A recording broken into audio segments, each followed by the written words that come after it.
सीधा हेलीकॉप्टर से कन्याकुमारी चले जाते, उधर एक भाषण कर लेते जैसे प्रधानमंत्री जी करते हैं, और फिर तो कांग्रेस पार्टी का माइक ऑफ ही नहीं होता।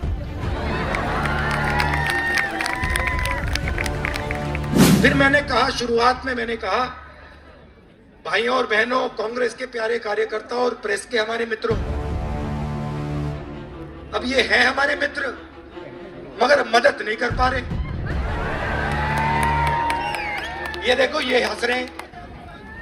ये यात्रा हमने कन्याकुमारी में शुरू की और ये श्रीनगर तक जाएगी। और ये देखिए, ये जो तिरंगा है, इसको ऊंचा करिए जरा। ये जो है, इसको हम श्रीनगर में जाके फहराएंगे और मैसेज देने, ऐसे नहीं, मैसेज देने कि इस देश को बांटा नहीं जा सकता, इस देश में नफरत नहीं फैलाई जा सकती, इस देश में हिंसा नहीं फैलाई जा सकती। ये हमारा, ये यात्रा का लक्ष्य है। काफी लोगों ने पूछा, यात्रा की क्या जरूरत? सीधा जैसे आजकल करते हैं, सीधा हेलीकॉप्टर से कन्याकुमारी चले जाते, उधर एक भाषण कर लेते जैसे प्रधानमंत्री जी करते हैं, और फिर सीधा वहां से जाके कन्याकुमारी हवाई जहाज में जाके श्रीनगर जाके वहां पे झंडा फहरा के कह देते भारत जोड़ो। उससे फायदा नहीं होता। हमें जरूरत क्यों पड़ी? कुछ दिन पहले मैंने भाषण में मजाक किया, माइक ऑफ करके मैंने भाषण में मजाक किया, कहा कि जब हम लोकसभा में, राज्यसभा में जनता की आवाज उठाने की कोशिश करते हैं, चाहे वो 3 काले कानूनों के खिलाफ, चाहे वो नोटबंदी के खिलाफ, जीएसटी के खिलाफ, किसानों के लिए, लोकसभा में हमारा माइक ऑफ कर दिया जाता है।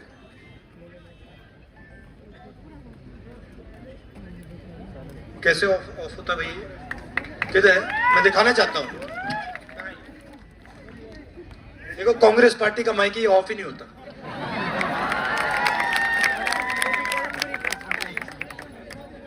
ठीक है, आप बात समझ गए। तो लोकसभा में माइक ऑफ हो जाता है। लंबे भाषण करो,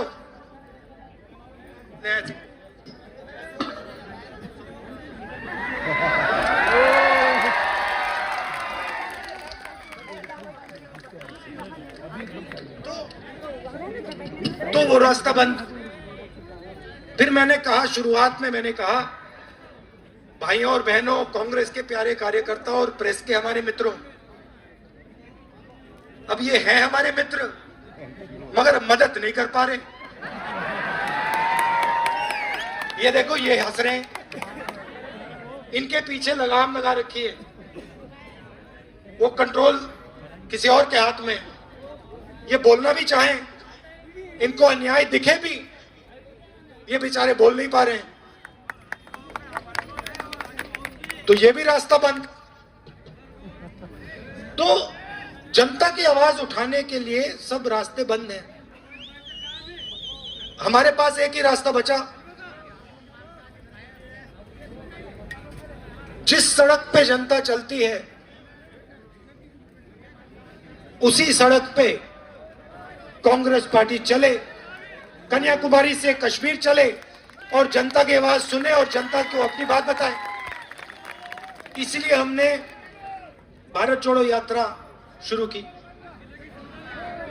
अच्छा, इसमें बड़ी अजीब सी बात हुई, और आप मुझसे मत पूछो, आप कांग्रेस पार्टी के नेताओं से पूछ लो, किसी भी नेता से पूछ लो। हमारे जो भारत यात्री हैं, उनसे पूछ लो। 7 बज रहे हैं शाम के, सुबह से हम चल रहे हैं, आज 24-25 किलोमीटर हम चल लिए, मगर एक भी यात्री को पता नहीं क्यों थकान नहीं हो रही है। बड़ी अजीब सी बात है।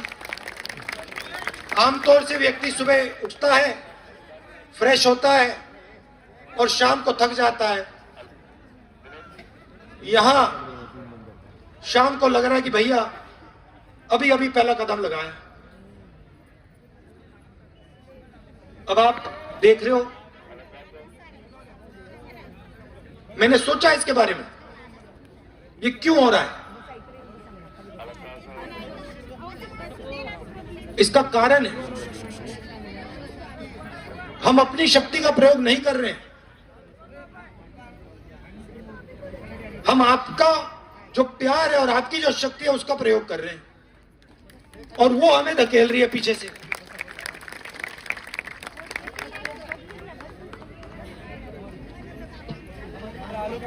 यात्रा के 2-3 और लक्ष्य हैं। हम 7-8 घंटे चलते हैं रोज, 25 किलोमीटर। रात को आप अपनी घड़ी देख लेना, हमारा भाषण 15 से 20 मिनट का होता है। 7 घंटे हम आपकी बात सुनते हैं, 15 मिनट हम अपनी बात रखते हैं।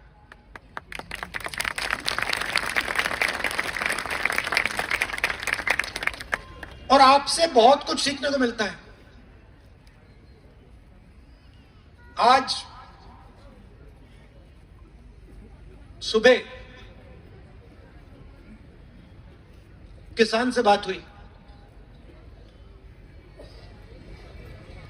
उसका खेत हमारे सामने था। उसने मुझे रोका, कहा राहुल जी मेरा खेत देखिए। अब यहां पे जो भी किसान है इस बात को समझ जाएंगे। कहता है मुझे राहुल जी मेरा खेत देखिए। खेत पूरा बर्बाद हो गया था, खत्म हो गया था, सोयाबीन का खेत था। मुझे कहता है राहुल जी मैंने बीमा का पैसा भरा, मैंने बीमा का पैसा भरा, मेरा खेत बर्बाद हो गया। प्रधानमंत्री बीमा योजना में मैंने पैसा भरा है, मेरा खेत बर्बाद हो गया, मुझे 1 रुपया नहीं मिल रहा है। मुझे नहीं मालूम कहां फोन करूं, ना मुझे वेबसाइट मिलता है, ना कोई फोन उठाता है, मगर मुझे जिस चीज के लिए, जिस बीमे के लिए मैंने पैसा भरा था उसका मुझे 1 रुपया नहीं मिला और नहीं मिलने जा रहा है। मैंने उससे पूछा बताओ भाई आपने पैसा भरा, पैसा हवा में तो गायब नहीं होता। क्या आपने पैसा जेब से निकाला, ऐसे फेंका और जादू से वो गायब हो गया? ये तो नहीं होता ना। कभी हुआ आपसे? हुआ किसी के साथ? गायब तो नहीं होता ना। मतलब अगर आपके जेब से निकला कहीं ना कहीं तो जाएगा, सही बात।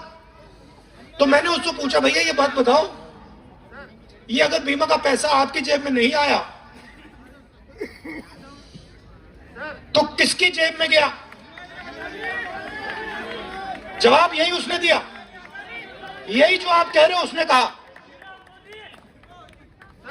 कहता है राहुल जी आज के हिंदुस्तान में युवाओं को रोजगार नहीं मिल सकता, किसान भूखा मर रहा है। छोटे दुकानदारों के लिए, छोटे व्यापारियों के लिए, मिडिल साइज स्मॉल बिजनेसेस के लिए नरेंद्र मोदी जी ने तोहफे दिए 2, एक नोटबंदी और दूसरा गलत जीएसटी, और सारे के सारे बर्बाद हो गए, खत्म हो गए। फायदा सिर्फ 2-3 बड़े उद्योगपतियों का है। ये भैया दिन भर सुनने को मिल रहा है। किसान से पूछो, वही कहता है, वही बात कहता है। मजदूर से बात करो, कहता है भैया हमें मनरेगा का पैसा नहीं मिल रहा है, रोजगार नहीं मिल रहा। छोटे दुकानदार से बात करो, कहता है जीएसटी ने हमें बर्बाद कर दिया, नोटबंदी ने बर्बाद कर दिया। फायदा किसका हो रहा है? 3-4 बड़े अरबपतियों का। और 2-3 दिन पहले हमारी मीटिंग हुई, डेलीगेशन आया था, उन्होंने कहा देखो नरेंद्र मोदी जी ने बहुत बड़ी गलती की। मैंने कहा गलती क्या की? कहते हैं गलती की नोटबंदी, उनने गलती की। मैंने कहा गलती कुछ नहीं की, ये गलती नहीं थी, ये जानबूझ के किया गया। आपको कहा था काला धन मिटा देंगे, सही बात है, मिटा देंगे। कितने साल हो गए नोटबंदी के? 6 साल हो गए। 6 साल 2 दिन, 6 साल 2 दिन, 3 दिन, 2 घंटे।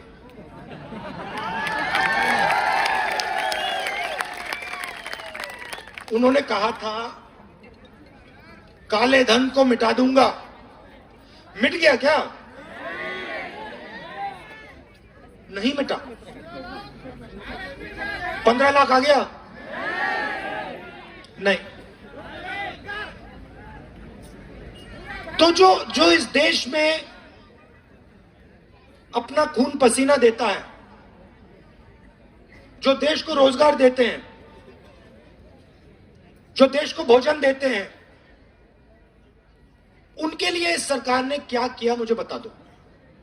मैं हूं यहां पे, मैं 10 मिनट खड़ा, बता दो उनके लिए क्या किया उन्होंने। एक काम बता दो।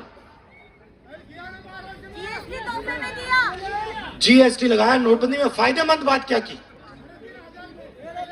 देखो कोई जवाब नहीं मिल रहा।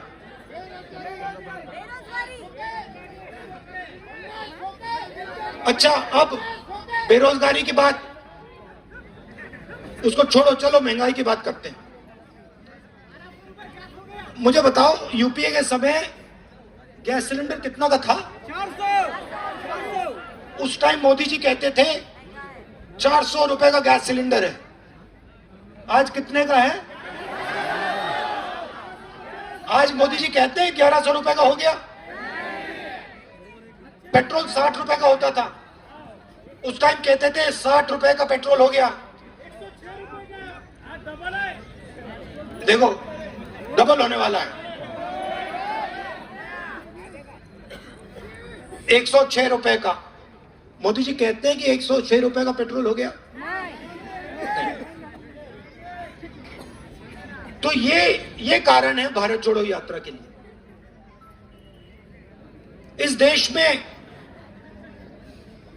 3-4 अरबपति हैं, जो भी करना चाहते हैं कर सकते हैं। जो भी बिजनेस उनको चाहिए उनको मिल जाता है। एयरपोर्ट हो, पोर्ट हो, सड़कें हो, इंफ्रास्ट्रक्चर हो, टेलीफोन हो, बैंकिंग हो, जो भी इनको चाहिए मिल जाएगा। मगर अगर इस देश के युवा को रेलवे, वो प्राइवेटाइजेशन पे भी आऊंगा, वहां तो गया नहीं, अभी शुरू ही नहीं किया मैंने। अगर इस देश का युवा रोजगार चाहता है, उसको रोजगार नहीं मिल सकता। हाँ, और आपके यहां से प्रोजेक्ट उड़ते हुए जा रहे हैं। फॉक्सकॉन का प्रोजेक्ट गया, एयरबस का प्रोजेक्ट गया, गायब। तो इसीलिए हमने ये भारत जोड़ो यात्रा शुरू की है। ये श्रीनगर में जाके रुकेगी, उससे पहले कोई भी शक्ति इसको नहीं रोक सकती है। और मैं आपको सबको दिल से धन्यवाद करना चाहता हूं कि हमारे साथ हजारों लोग सुबह 6 बजे से चल रहे हैं और यहां तक 25 किलोमीटर हमारे साथ चले हैं। आपने अपना प्यार हमें दिया, अपनी पूरी की पूरी शक्ति आपने इस यात्रा को दी, इसके लिए मैं दिल से आपका धन्यवाद करता हूं। बहुत बहुत धन्यवाद। नमस्कार। जय हिंद।